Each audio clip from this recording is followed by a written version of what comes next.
This is a bit of an impromptu video. It's not really what I was planning on doing this afternoon, but I was doing some cleaning and tidying in the workshop, brushing the machines down, hoovering them out, and I got around to my bandsaw, the red one. You'll see it when we put this thing back together. I've got a little Axminster 1950b, and I realised that there was a problem I had with the bandsaw that I hadn't fixed the last time I used it. It also happens to be a recurring problem, so I want to try and fix this permanently. This is the height adjuster mechanism for the guides for the blade. And the way that this is set up is there is this plate here, it's a guide plate. If I pop this off, you can see that's profiled. That fits in this slot here. There is a rack and pinion behind that. And this rides up and down this guide plate, but this guide plate is also sat on a piece of 4 or 5mm steel. So this bolts into the body of the bandsaw, and there is essentially a standoff on there. And that leaves plenty of room here on this section.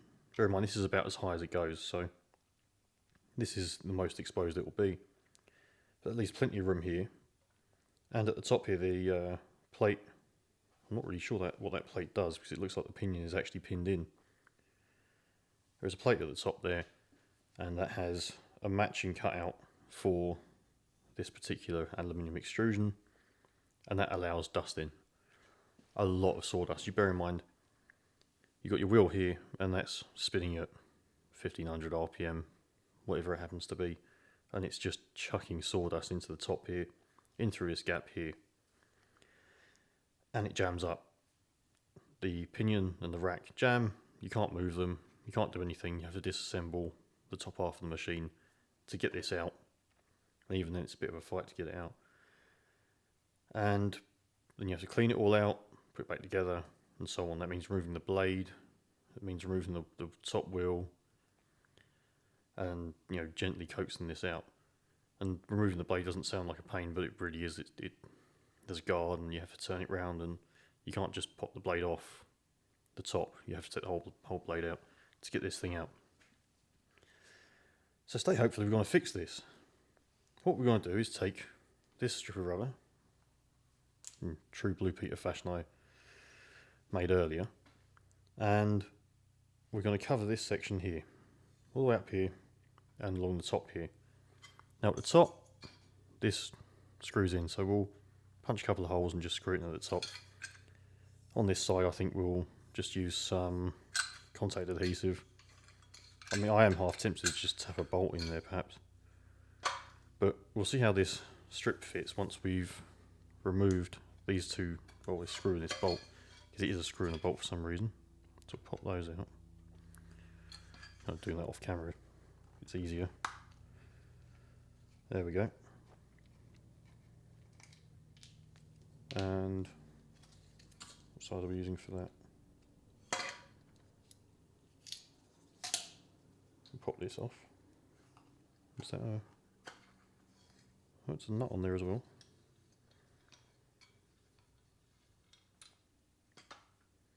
Okay, so that rack is pinned in there. This little divot here, that is a roll pin. We'll pop this screw out. Oh, so I do wonder why they've done it that way. Have a look at the camera. We have a look at it. I can't see the camera screen well enough from here. I can't see why they've done it like that. I can't see why you wouldn't have come straight across rather than matching the extrusion with that, the profile. You just come straight across with that. So essentially we need our rubber to run across the top there and then down the side. Obviously it needs to stick out, and I think that's probably going to be enough. I wonder if, just looking at it again, could drill a hole in the side here and just tap it for a little screw. Then again, you know what, no, we'll just you might even double-sided tape this. If it holds, it holds, and if it doesn't, I can always go back with the adhesive later on. So first thing to do would be to... I wonder if am I looking at this the wrong way around? I think I am looking at this the wrong way around. So this is the back side, this is the side that the stuff enters. So we want to go that way and down. which means we want to punch a couple of holes. So if we put one, oh, I know what we'll do. Chuck that out of the way. Pop that on there. It's roughly where it needs to be. What we can do is check that there.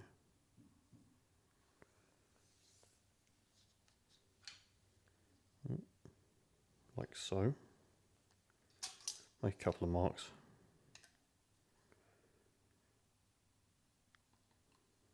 And one that way.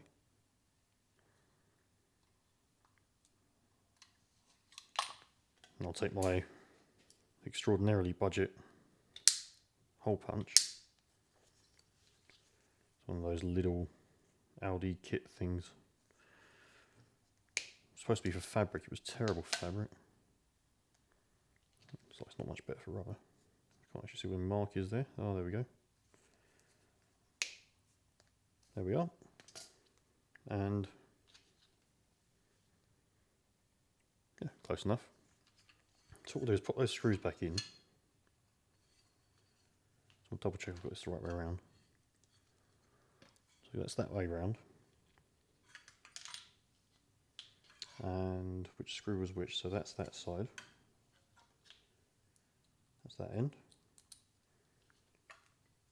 And we need, so that fits in that way on the bandsaw. So we need that way around, I think. Let's pop a screw through there. Get this screw back into the aluminium. It's much more difficult when I can't see what I'm doing. Also straying from the microphone. There we go, it's one end.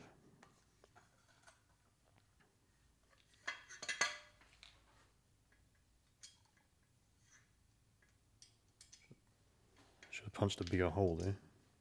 Go for a little bit bigger.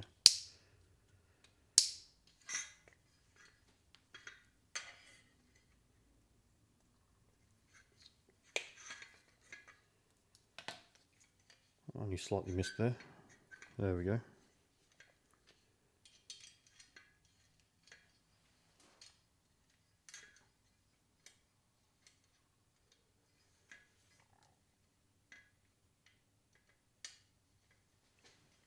Okay, that's our screws in there.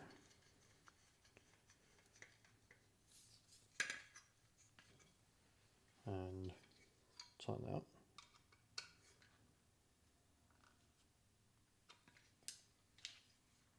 Tighten this one up.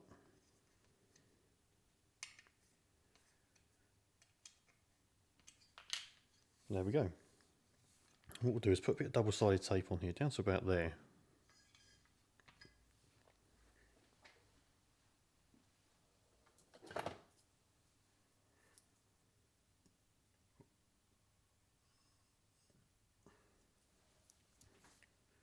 This is probably the oldest bit of double-sided tape I've got. I like the oldest, crappiest roll I could. And we'll go down to just past that blue mark there. That's about here.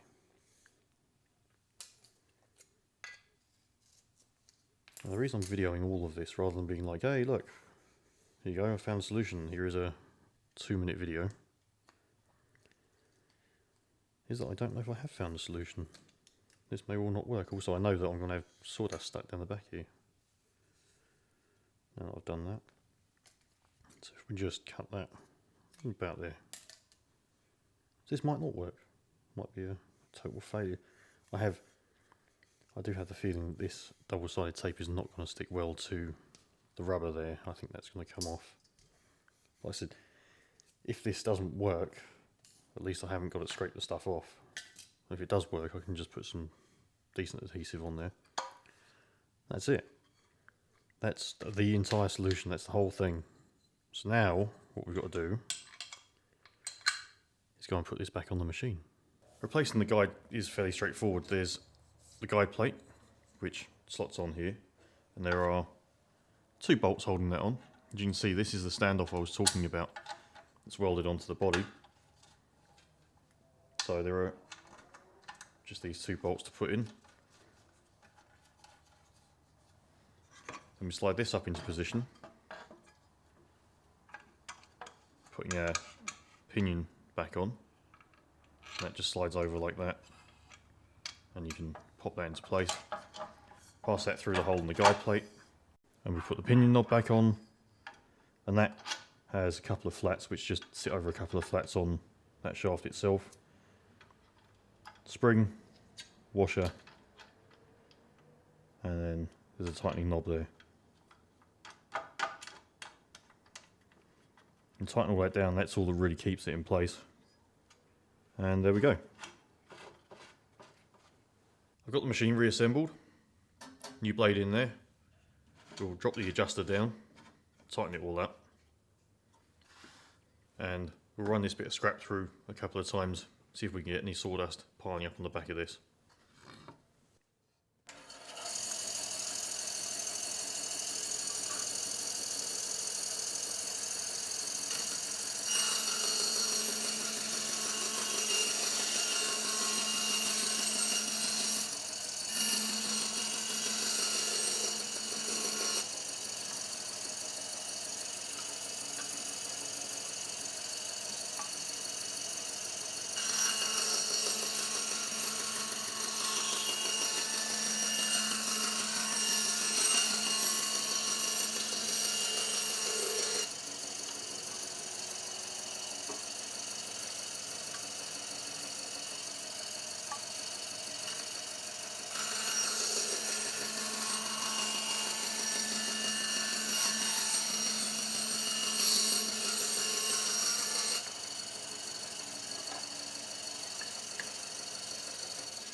Let's pop the door open, see how we did. Honestly, there's not a whole lot of sawdust in there. I have hoovered this out, and from the feel of it, there's not a lot on there either. I think this is a case of time will tell. It doesn't take a whole lot of cutting to end up with this starting to get full. I do need some dust extraction in here as well, but I think that that's going to really reduce the problems with this getting clogged. If I undo the lock nut there, you know, this thing moves up and down now, that makes me happy.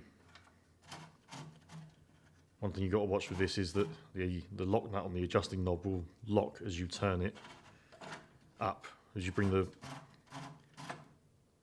blade guide up, it will tighten itself, so you have to sort of either hold onto it or continually loosen it off and tighten it back up into position later on.